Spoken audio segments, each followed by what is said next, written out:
स्वागत है आपका यस न्यूज कर्नाटक एक्सप्रेस में। मैं आपके साथ सुफियान। ಇವತ್ತು ಪತ್ರಿಕಾಗೋಷ್ಠಿಯನ್ನು ಉದ್ದೇಶಿಸಿ ಮಾತನಾಡಿರುವ ಸಂಸದರಾದಂಥ ರಮೇಶ್ ಜಿಗಜಿಣಗಿಯವರು ಕೆಲವು ವಿಚಾರಗಳನ್ನು ಪತ್ರಿಕಾಗೋಷ್ಠಿಯಲ್ಲಿ ವ್ಯಕ್ತ ಮಾಡಿದ್ದಾರೆ. ನಾನು ಲಿಂಗಾಯತ ವಿರೋಧಿ ಅಲ್ಲ, ಲಿಂಗಾಯತ ನಾಯಕರಾದಂಥ ಮಾಜಿ ಸಚಿವರಾದಂಥ AB ಪಾಟೀಲ್ರನ್ನು ಹಾಗೂ ಮಾಜಿ ಸಚಿವರಾದಂಥ ದಿವಂಗತ ಉಮೇಶ್ ಕತ್ತಿ ಅವರನ್ನು, ಲಕ್ಷ್ಮಣ್ ಸವದಿ ಅವರನ್ನು ಹಾಗೂ ರಾಜು ಕಾಗೆ ಅವರನ್ನು ನಾನೇ ಬೆಳೆಸಿದ್ದೇನೆ ಅಂತಕ್ಕಂಥ ಮಾತನ್ನು ಅವರು ಹೇಳಿದ್ದಾರೆ.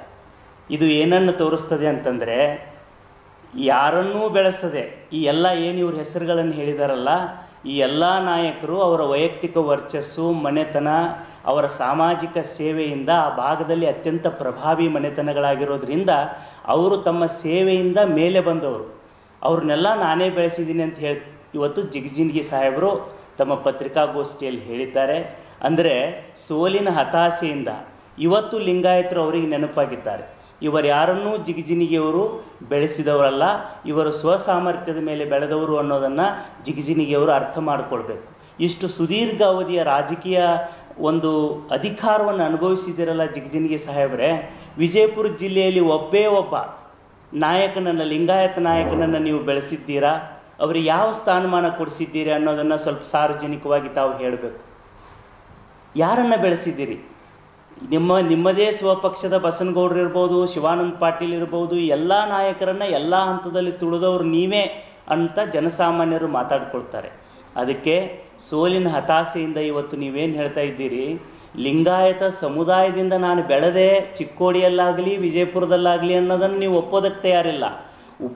ಲಿಂಗಾಯತರನ್ನೇ ನಾನೇ ಬೆಳೆಸಿದೆ ಅಂತ ಹೇಳುವಂಥ ದುರಹಂಕಾರದ ನಿಮ್ಮ ಮನಸ್ಥಿತಿಯನ್ನು ನೋಡಿದರೆ, ನಿಮ್ಮ ಅಂತರಂಗದಲ್ಲಿ ಲಿಂಗಾಯತ ವಿರೋಧಿ ಮನೋಭಾವವನ್ನು ಹೇಗೆ ನೀವು ಎಷ್ಟು ದಿನ ಹತ್ತಿಕ್ಕೊಂಡು ಬಂದಿದ್ದೀರೋ, ಇವತ್ತು ಸೋಲಿನ ಹತಾಶೆಯಿಂದ ಪತ್ರಿಕಾಗೋಷ್ಠಿಯಲ್ಲಿ ಆ ಸತ್ಯಗಳನ್ನು ಬಾಯಿ ಬಿಟ್ಟಿದ್ದೀರಿ ಅಂತ ನಾನು ಭಾವಿಸಿಕೊಂಡಿದ್ದೇನೆ.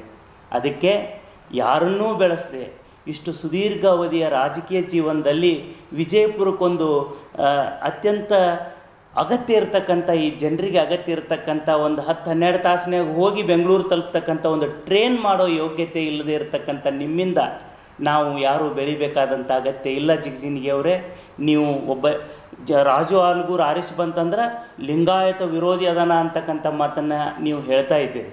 ಈಗ ಇವತ್ತಿನ ನಿಮ್ಮ ಪತ್ರಿಕಾಗೋಷ್ಠಿ ನಿಮ್ಮ ಮುಖವಾಡವನ್ನು ಅನಾವರಣಗೊಳಿಸಿದೆ. ಈಗ ಜನ ಅರ್ಥ ಮಾಡ್ಕೊಳ್ತಾರೆ, ಏನು ರಾಜು ಆಲ್ಗೂರು ಅವರು ಲಿಂಗಾಯತ ವಿರೋಧಿನೋ, ಜಿಗಜಿಣಗಿ ಅವರು ಲಿಂಗಾಯತ ವಿರೋಧಿನೋ ಅಂಥೇಳಿ.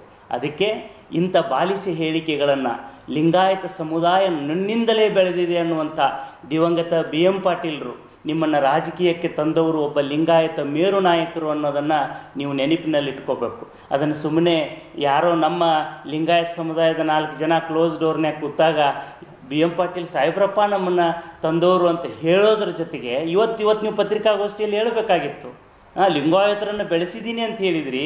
ಆದರೆ ನಿಮ್ಮನ್ನು ಮೊಳಕೆ ಎಳೆಯೋ ಸಂದರ್ಭದಲ್ಲಿ ಅದೇ ಪುಣ್ಯಾತ್ಮರು, ಲಿಂಗಾಯತ ನಾಯಕರು, ಪುಣ್ಯ ಪುರುಷರಾದಂಥ ದಿವಂಗತ BM ಪಾಟೀಲರು ನಿಮ್ಮ ಮೊಳಕೆಗೆ ನೀರೆರೆದು ಮಹಾಮರವಾಗಿ ಬೆಳೆಯೋ ಹಾಗೆ ಮಾಡಿದ್ರಲ್ಲ, ಆ ಲಿಂಗಾಯತರನ್ನು ಸ್ಮರಿಸುವ ಸೌಜನ್ಯ ನಿಮ್ಮಲ್ಲಿಲ್ಲ ಅಂತಕ್ಕಂಥದ್ದನ್ನು ಈ ಸಂದರ್ಭದಲ್ಲಿ ನಾನು ಹೇಳಿಕೆ ಬಯಸ್ತೇನೆ. ಯಾವ ಲಿಂಗಾಯತನನ್ನೂ ಬೆಳೆಸದೆ ಲಿಂಗಾಯತರನ್ನೇ ನಾನೇ ಬೆಳೆಸಿದ್ದೇನೆ ಎನ್ನುವ ನಿಮ್ಮ ಉಡಾಫೆ ಇವತ್ತು ನಾಳೆ 7ನೇ ತಾರೀಕು ಲಿಂಗಾಯತರು ಅದಕ್ಕೆ ಉತ್ತರ ಕೊಡ್ತಾರೆ ಅಂತ ಹೇಳಿ ನಾನು ಈ ಸಂದರ್ಭದಲ್ಲಿ ಹೇಳಿಕೆ ಬಯಸ್ತೇನೆ. Delta learn online spoken English classes लाया है आपके लिए सुनहरा मौका।